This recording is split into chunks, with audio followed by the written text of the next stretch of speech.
Hello, Cubs fans, and welcome back to another brand new edition of Cubs on Tap. I am Ron Luce. I am here again on a solo mission, getting to talk with all you guys here today.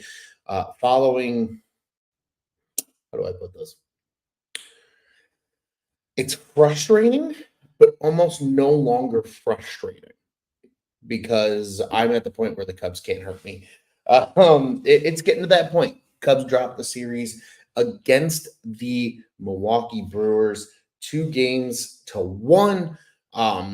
In reality, the Cubs could have swept this series. Not that it really matters at this point in the season, but again, it's the same song and dance. You see it down here in the little name tag. It's beginning to feel that way. And Bernie, I agree with you, and we're going to talk about that here in a second. Hey, I feel bad for Steele. I always feel bad for Steele because it's just been that kind of season right now for Justin, and I'm right there with you, Bernie. But before we get into everything right now, I do want to kindly remind everybody to head over to the YouTube channel, like, subscribe, hit the bell button. You will know when Cubs on Tap is live, and you can do so over there. You can also check out all of our other great shows here at On Tap Sportsnet. Everything Bulls, Bears, Blackhawks, you know the drill. Bears starting to ramp up. Bears on Tap show was just live the other night. You can find that right here over at the YouTube. So be sure to like and subscribe to the On Tap Sportsnet YouTube channel. Let's dive into this thing, shall we? It's the series results, and unfortunately, there's not much to talk about here. The Cubs only managing to score 5 runs yet again in the entire series. This feels incredibly reminiscent of what we just saw over the weekend with the Arizona Diamondbacks, a series that I recapped on Sunday night. You can go check that show out here in the archives as well, on the lives on our On Tap Sportsnet YouTube page. It's just starting to feel like the same thing. You know, it's honestly now at the point of like, hey, get us to next week, because it's going to tell, I think, a lot about what the rest of the season is going to look like. Obviously, playoffs are probably not realistic at this point, but we're going to get a better idea of what the roster is going to be, right? We're going to see who gets moved away. We're going to see if there's any major changes at the deadline, or if that's going to be something that's largely reserved for the offseason. But, Monday was fun. Cubs got a win, 3-1 victory. Adames got the solo homer to get the Brewers on the board, but it was no harm, no foul. Ian Happ went deep in this game. Cubs able to do some good things. Michael Busch, 2 hits in this game. Dansby Swanson, 2 hits on Monday night as well, propelled the Cubs to victory. Javier Assad, not a great outing by his standards. Just 3 1/3. Only gave up 1 hit, but he walked 6. Only K2, but he didn't give up any earned runs. Smiley ultimately was credited with the win in that game, and the rest of the bullpen looked great. Tyson Miller, 2 Ks and just 1 hit allowed in an inning of work. Drew Smiley looked great, just 1 hit allowed in 1 2/3 innings of work.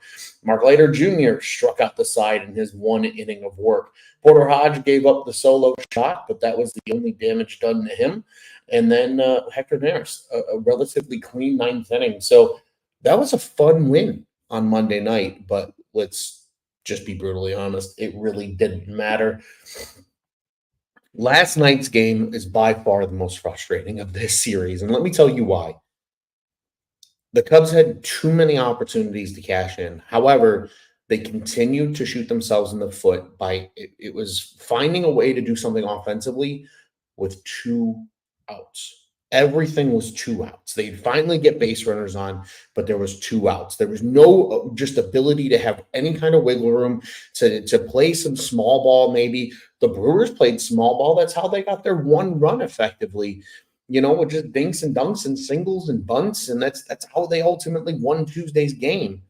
The Brewers didn't do that much else spectacularly in this series either. They also scored only 5 runs in this entire series. It was a very low-scoring affair in all 3 games. But the Brewers cashed in when they needed to in big moments, and that's largely been the difference between these 2 teams over the course of this season. The Cubs can just not cash in when it matters most, mostly with runners in scoring position. I believe they're 28th in baseball, the Cubs are, with runners in scoring position, with average with runners in scoring position. The Brewers, I believe, are 3rd in baseball, and that just tells you the difference on how this season is going. But last night's game, multiple opportunities with men on, bases loaded, weird pinch hit opportunities with Counsell. He pinch hits for Bush with Wisdom. And sure, Wisdom flew out to the warning track. If there's any breath of wind last night, as somebody that was at the game, I can confirm there was not a breath of wind after the rain came. If there was any kind of wind, that ball's in the bleachers, but it was just like a day late and a dollar short, and close but no cigar was really what Tuesday's game was. Mastrobuoni flies out in a spot where, Miguel Amaya's been hitting well. There was just some really weird pinch hit, decisions, I guess, made, for lack of a better term. Talkman for Bodie. I didn't hate that one. I think Bodie coming in was fine, but it just, why the Cubs continue to act like Michael Busch can't hit left-handers is beyond me, because his numbers are actually really, really good, and they're all over the internet. He's hitting above 300 against lefties. So not entirely sure where those decisions came from, but it bit the Cubs in the ass. And it's a shame, because James Centyon pitched an absolute gem. 7 1/3, just the 4 hits. The 1 earned is what he ultimately got charged with. So he does take the loss. 3 walks, 3 Ks. Otherwise, he was really, really good. Merriweather gave up the hit that ultimately allowed the run to score, but nothing was charged to him. So 2 hits given up by Merriweather, but he did punch out 2. And then Jorge Lopez had a pretty decent inning of work in the 9th, but it did not matter, as Meagle picks up his 20th save of the season for the Brewers, and Milwaukee escaped with a win. And I'll tell you what, frustrations were at an all-time high in Tuesday's game. I don't think I've been that frustrated at a Cubs game in a while, just because of the amount of opportunity. You get this quality starting pitching again. I sound like a broken record. I feel like a broken record. I think the Cubs Untapped guys would feel the exact same way with me right now, my fellow panelists. It's painful, absolutely painful right now, to see where things are going with this team. They just cannot score when the opportunities come. They get the starting pitching. The bullpen has magically found a way to be really, really good, and it just doesn't matter. And it's become incredibly and increasingly frustrating for the Cubs, and really for everybody else involved. But in this one, the Brewers took advantage of a steal early on Wednesday. They get the 1 early on. It didn't matter, though. Cubs responded. Seiya Suzuki hits a double. Ian Happ with a single from the right side scores him. It's a tie game after the first inning. No harm, no foul. And then Seiya Suzuki gives them the lead. His 14th homer of the season. That made it a 2-1 game. And for reference, just so all of those that counting at home, Ian Happ hit his 16th home run of the season on Monday night. So these guys are really starting to add up there.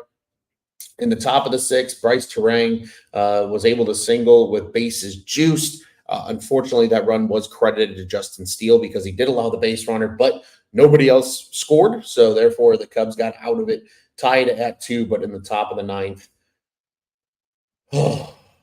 more frustration. Blake Perkins on first, and a William Contreras double, his 25th of the season, plated him to make it 3-2. And the Cubs did not stand a chance in the bottom of the 9th, and ultimately come up short with the loss on Wednesday. Just like Bernie says here, she hates the 9th inning. I do as well.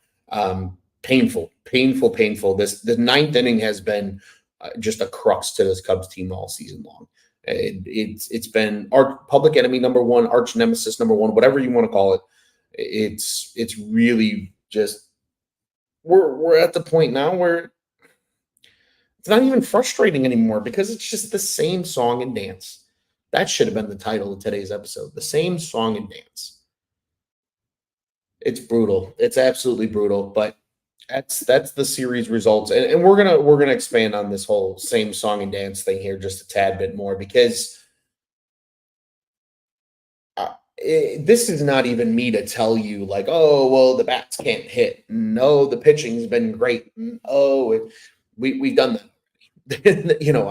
I'm starting to repeat myself, because it's legitimately them finding the same way to lose every single game this season. This Cubs team is it's finally just infuriating.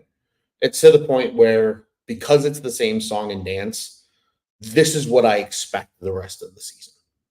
And it's tragic. It really is tragic, because we sit here and we just want to see good baseball as Cubs fans.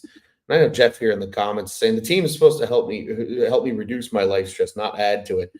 It depends how you watch sports, but most diehard sports fans, Jeff, are right there with you. It doesn't take away stress by any means. If anything, it adds to it. But they just continue to find stupid ways to piss this thing away, and it's the same way every single time. You would think it's like, wow, maybe if we started hitting runners in scoring position, good things would start to happen. No, they can't do that. Hey, we get these great starting pitching performances, and they've been phenomenal. Great. It's going to go to waste. The bullpen, which we were largely bitching about for most of the season, finally starting to settle in and look like a legitimate major league bullpen, and it's a day late and a dollar short. That is where we are right now with this Cubs team. And I'll tell you what, this was a series that was the backbreaker, right? There was no like, oh, they can go to the Kansas City and sweep, and then maybe no. They had to win at least 2 out of 3 against Milwaukee, if not sweep, to even remotely have a prayer of Jed buying any kind of talent. And they're not going to now, unless he buys talent for the future, right? We heard that whole song and dance. And this is the first episode we're actually going to get to talk about that, because on Sunday it was a lot of, hyperbole and me kind of saying, well, this if that and that if this. And then finally Hoyer addressed the media on Monday night before the start of this 3-game set with the Brewers and effectively waved the white flag without physically saying we're going to be sellers. He said the next 7 games obviously matter. No shit. All the games matter, Jed, because, you're getting to that point in the year where you need to make a decision.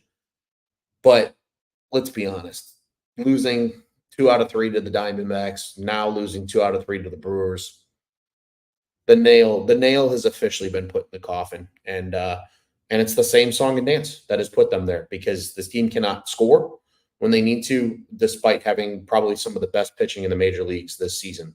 You can win games with pitching and defense, but you still need to put up some fucking runs. They haven't managed to do that at all so far this year. And that's where I want to get to here with our next discussion. That's officially sellers, because that's what this series essentially does to the Cubs. There is no, maybe they got a chance if they go into Kansas City. First off, Kansas City is a damn good ball club this year, so that's probably not happening. And secondly, they needed to take care of business coming out of the All-Star break. That Diamondback series was super important. Winning 2 out of 3 in that one probably changes the narrative ever so slightly. And then here we are. Another, you need to win 2 out of 3. They don't, and they had every opportunity to do so. That's the most irritating part about this Cubs team all season long. They've had opportunity, and they just cannot capitalize on it.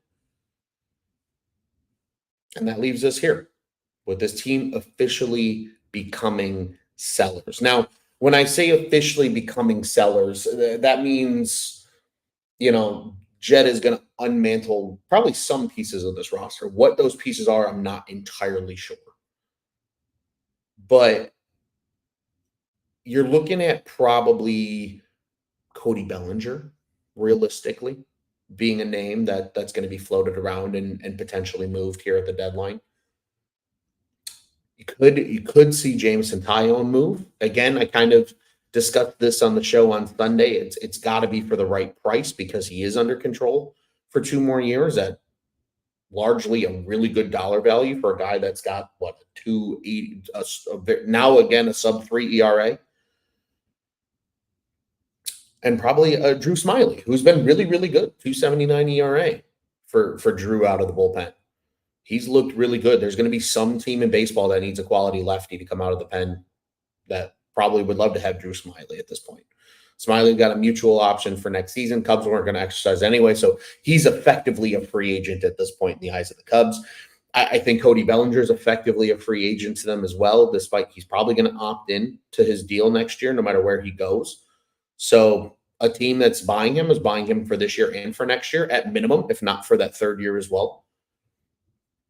I think there's a world where Hector Neris could certainly be moved, because you do have guys coming back, right? Julian Merriweather just came back. I think a lot of people want to see more out of Hunter Biggie at the major league level. In addition to that, Caleb Killian's coming back. And I know there's a lot of people that still want to see Killian be a starter. And I think long-term, that's still a possibility. But when he hasn't pitched since February? Him ramping up, best case scenario is him to be a one-inning reliever at this point in the season. Would love to see what he can do in the back end of the bullpen.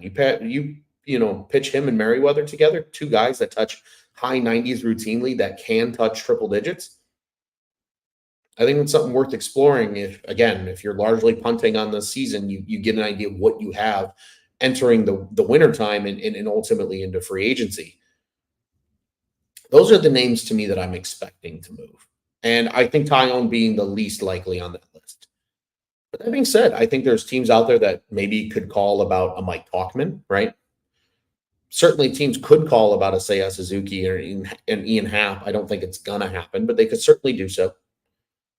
A Nico Horner, perhaps. To me, the only hitters that are worth saying absolutely not to are probably Ian Happ and Michael Busch. But again, not everybody's going to be available, right? We know that. And then from a pitching standpoint, I don't think you touch the rotation. I would like to see Tyone stay personally, but I think there's a world where they move him. Obviously, Hendricks probably won't be back next season after his 1 year here is up. Certainly, Javier Assad could return to the bullpen. I think especially after what we've seen lately where he's kind of gotten gassed down the stretch. He might better serve as that 2 to 3 inning guy out of the bullpen into the future. So you're going to have some starting spots open next year, right? And I think they want to give guys like Ben Brown an opportunity to claim one of those spots. Obviously, a Jordan Wicks, who we've just unfortunately not seen much of this season due to injury.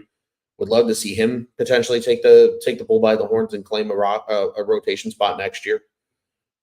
And there's opportunity for them to go out and sign somebody, especially if they don't think a Cade Horton's ready, especially if they don't think some of these other arms in their system are quite ready yet. And they might get, an arm or two at the deadline that maybe are a little closer to major league ready. But at the end of the day, the Cubs are effectively officially sellers. And those are the names to me that I would expect to see go. But if you had to give me a top three, it's Belly, it's Smiley, and then it's either a bullpen arm or Tyone are probably the top three most likely to be dealt at the deadline. But I think Cody Bellinger is anything but a Cub come July 31st when the trade deadline has come and gone. A couple of additional comments that came through here throughout my rant. Bernie had to leave in the 8th inning. I believe this is in relation to last night's game. Yeah, late game. It was brutal. The rain ultimately delayed the game by nearly an hour and a half. It was an 85-minute rain delay. So it was a late one. Myself and I don't live very far from the ballpark right now, and we got home pretty late. So absolutely feel that and feel for you there, Bernie, because it was rough. It was rough. Mike Ross with some interesting comments here as well, and he's 100% correct. He said the 4.1 runs per game average is deceptive. It's from them scoring a lot in the beginning of the season. They did do a lot of scoring early on in the year, and they've had streaks where they'll score between 5 and 8 runs, maybe for like a 3 or 4 game period, but then they quickly regress. And agree, averages are beautiful, but when you have really high, when your averages are being set by something that's a really heavy outlier this way and then a really heavy outlier this way, that's why you get that nice pretty number in the middle. But it's not so pretty given the state of the team. And he follows that up by saying 233 as a batting average as a team. And that is vomit worthy. He says he threw up in his mouth. So, it's the bats. The bats have officially, I think, put them here as sellers. I think if you had to pin it on something, obviously you can pin it on a number of things, numerous, options. The bats not, doing what they needed to do. I think there is some underwhelming factor of Craig Counsell as manager this year that a lot of people have professed. I think for year one in him here on a long-term deal, I'm a little more lenient. But I do find myself saying, hey, is this team in the same position with David Ross? Does it really make a difference, right? Caught myself having that discussion a lot lately internally. But that's where they sit. Officially sellers. So let's have some fun with this, shall we? Because everybody loves to talk trades and things like that. Targets for 2025 and beyond. And I don't necessarily have names for you, those listening, in terms of this segment, but What I do have is the idea or the construct of what I would expect Jed Hoyer to want in any moves he makes between now and July 30th. The first one being obviously players with team control, right? 2025, 2026. I think that's probably the lowest he's willing to take is a player with at least team control through 26. Ideally, you get more than that, right? Team control through 27, 28 would be great. Like there is a world. And again, Juice mentioned it, at nauseum on our All-Star break show. There is a roadmap here if Jed Hoyer so chooses to both buy and sell at the deadline and still make moves that have this 2025 and beyond quotation in them.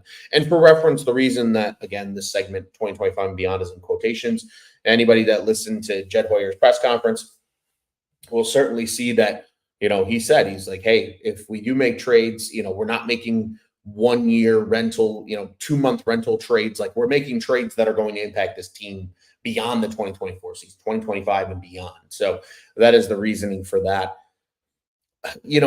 And Bernie says it here too. Power hitters would be great. Unfortunately, power hitters are a premium. They're a lot harder to trade for at a deadline. Not to say that it's impossible. I do think there's a world where maybe a team really wants to add Cody Bellinger and they need to get rid of a guy that's a big boomer bust guy, but he does hit for good power. Maybe there's a chance where maybe the Cubs do throw in or find a way to eat some of Bellinger's money or something of that nature to incentivize a team to give them a power hitter in return for a guy like Cody Bellinger or even for some of these other guys. But I do think the real sweet spot here, assuming he's not going to get major league talent, because there's one name in particular from a major league talent standpoint that I think fits really nicely with what the Cubs need moving into the future. I think he's going to want those guys that are knocking on the doorstep. And I hate to just lazily say that another Michael Busch trade, right? A guy that's blocked, a guy that doesn't have a clear path to the major leagues, but guys that are closer, right? Like I don't think they're wanting to wait on players, and they certainly could still acquire guys in A-ball that are throw-ins on trades and things like that are longer timeline players. But they're going to want guys that are going to have a chance to compete for major league playing time as soon as this season, right? But for sure as soon as next season.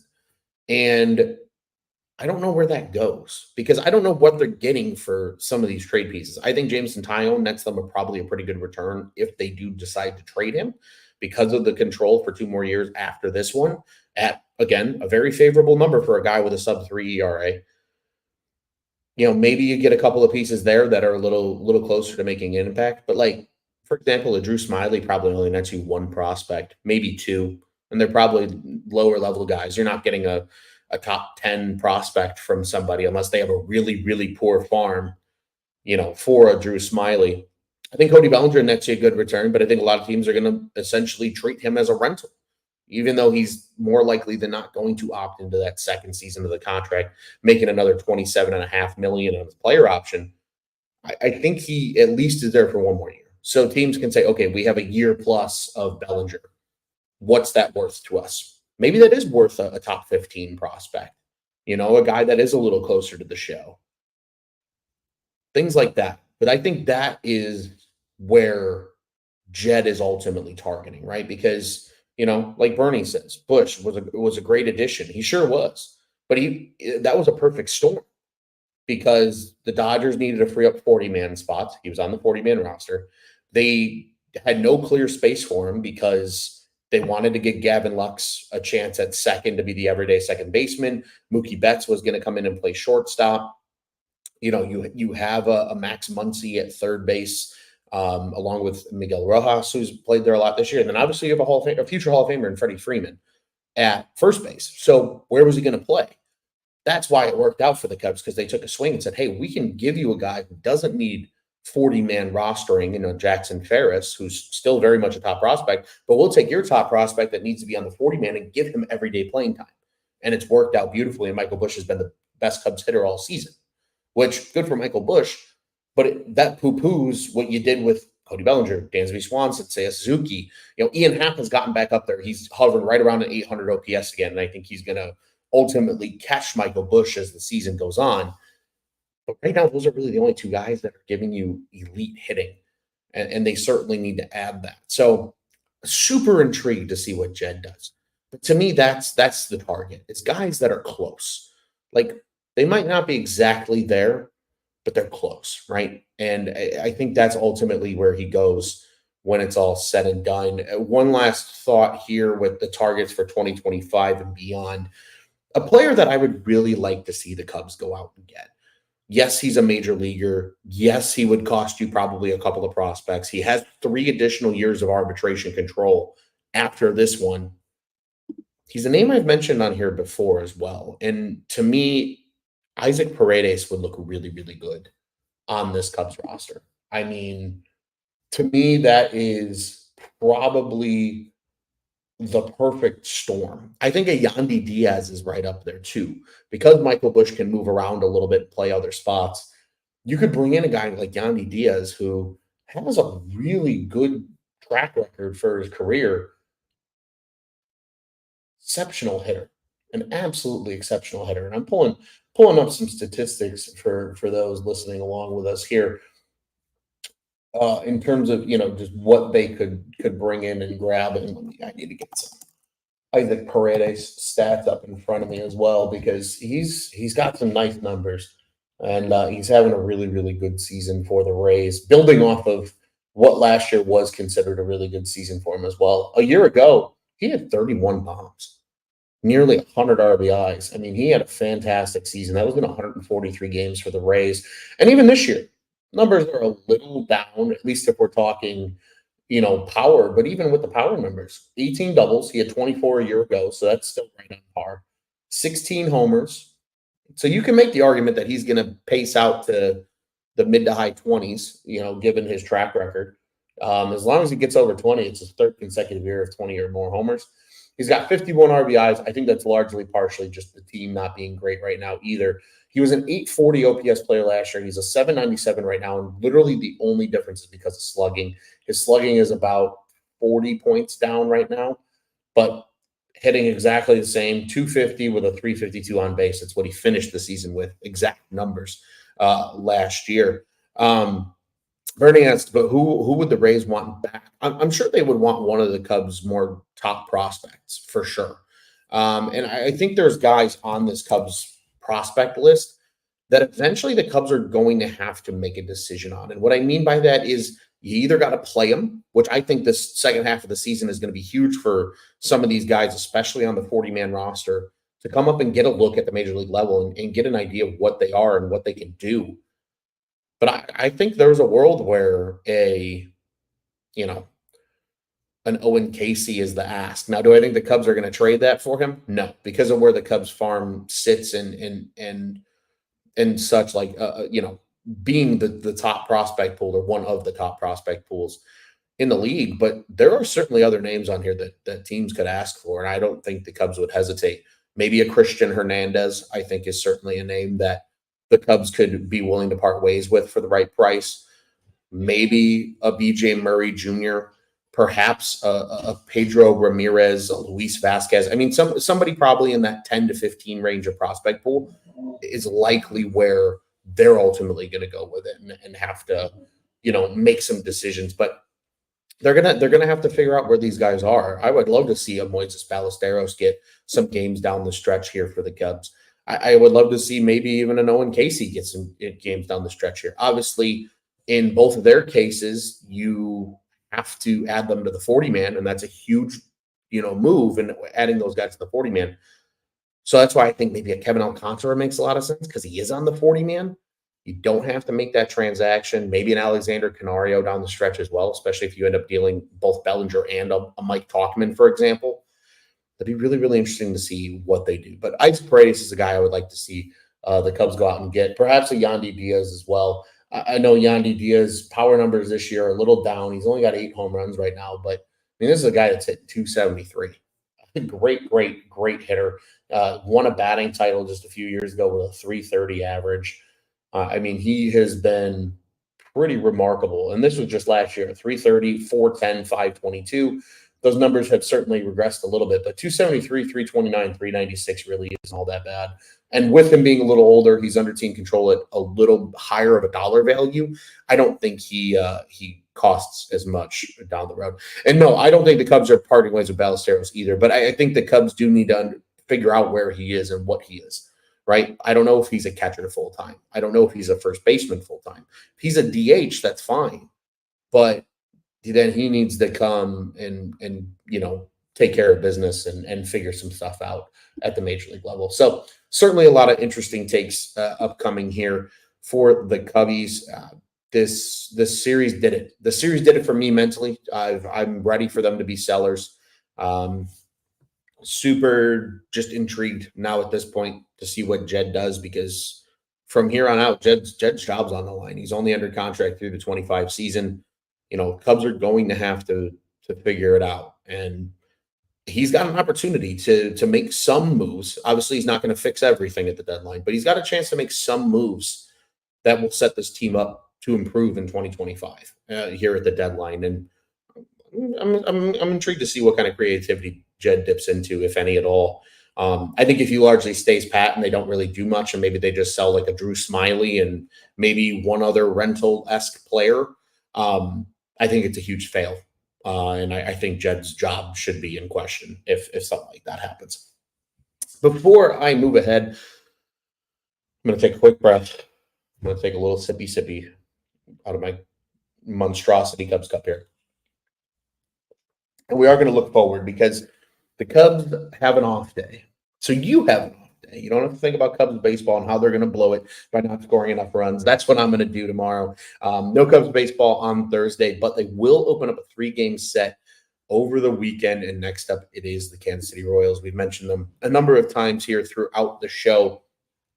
This weekend will be some good pitching matchups. If you like good pitching, this is going to be a series for you. Friday's game, probably the most underwhelming, but still quite good. It will be Kyle Hendricks throwing for the Cubs, but it will be Brady Singer throwing for the Royals. He's got a flat 3 ERA on the season. Saturday's game, this is a battle of 2 all-stars. Seth Lugo having a monstrous year. He's got a 2.38 ERA and a 12-4 record. He'll be battling with Shota Imanaga. Shota's got a 2.86 ERA after his latest outing. And then Sunday, it will be Javier Assad trotting back out there with his 3.15 ERA. He'll go against Cole Reagan's sporting a 3.23 ERA. So a couple of really, really, really good pitching matchups this weekend in Kansas City. Again, because it is in Kansas City, a little bit different start times. Friday will be a 7:10 Central Time first pitch. Saturday will be an hour earlier, a 6:10 first pitch. And then Sunday will be a 1:10 first pitch. All 3 of those games can be found on Marquee Sports Network. And then after that, Cubs venture to Cincinnati for 3 games. You'll hear from us one more time. We'll have a show following this Royals series, and then it's going to be our watch along following the trade deadline, and we're going to get into everything. Watch the Cubs game as they take on the Cincinnati Reds, and talk all things trade deadline and where the future goes. And I'm very excited for that one, and hoping we can have as close to a full barn as possible here with our crew for that one, because we'll get into some deep stuff and we'll analyze everything that happened so far. Everett Tauscher says here, games like this make you look forward to days off. That they do, Everett. That's how I feel after these last 2 games against the Brewers. It'll be a peaceful Thursday without having to worry about Cubs baseball, because I can't wait. I can't watch them piss away games again when they have opportunities to win. Mike Ross here said this was a little bit earlier. He said the Cubs are a minor league team with a few average or above average players. He wants to see some superstar players again at some point. I totally agree. And that's something that we as a Cubs on Tap crew have talked a lot about off the microphone as well as on here. Would love to see them get a superstar. It's hard right now. Really, the only superstar bat that's coming in free agency is largely Juan Soto right now. If they're going to find a superstar, it's probably going to have to be through the draft, or it's going to have to be through a huge trade. Just because I don't think there's a lot out there right now to fit the bill in terms of a superstar on the free agent market outside of Juan Soto. Would love to see Juan Soto in a Cubs jersey. Just don't know if it happens, obviously, for a number of reasons. So we'll have to wait and see there. Mike fouls that up. He says, Cubs don't even have a guy batting close to 300 that has more than 40 ABs. Yeah, I think the closest guy right now is Michael Busch, and I believe he's hitting about 268. So that shows you right now. Not a lot of high average on this team. Would certainly be nice to see a guy that's hitting in the 280s, 290s on a regular basis in that lineup. Before I get out of here, I do want to, call attention to, as always, our other show here that covers the Chicago Cubs on Tap Sportsnet. Do be sure to check out our friends over at the Dingers podcast. They are at Dinger Cubs on the socials. You can find their live streams right here on the On Tap Sportsnet YouTube channel. You can also check them out wherever you find your favorite podcasts. Their most recent show was, I believe, a Mitch solo episode, so you'll have to go check that one out. Again, they are at Dinger Cubs on the socials. We're at Cubbies on Tap on the socials. I am at Loose on Tap. You know the boys as well. And again, Bobby Foster, hopefully Rob Wegley as well, will get a chance to join us at some point this summer and be introduced to the Cubs on Tap faithful. They're a huge part of this thing behind the scenes. As always, Bears, Bulls, Blackhawks. Bulls and Blackhawks are in a little bit of a hiatus right now, but we're in training camp. Things are starting to heat up with the Chicago Bears, and the season's right around the corner. As a matter of fact, a week from tomorrow is the Hall of Fame game already on August 1st. So be sure to check out Bears on Tap, Bulls on Tap, and the Four Feathers podcast as well. And of course, Cubs fans, you got friends that like the Southsiders, and so do we. Send your friends to our friends. They can be friends over at South on Tap. OnTapSportsnet.com and OnTapSportsnet on the socials. Go ahead and check us out. On Tap Sportsnet. Check out what's on tap in Chicago sports.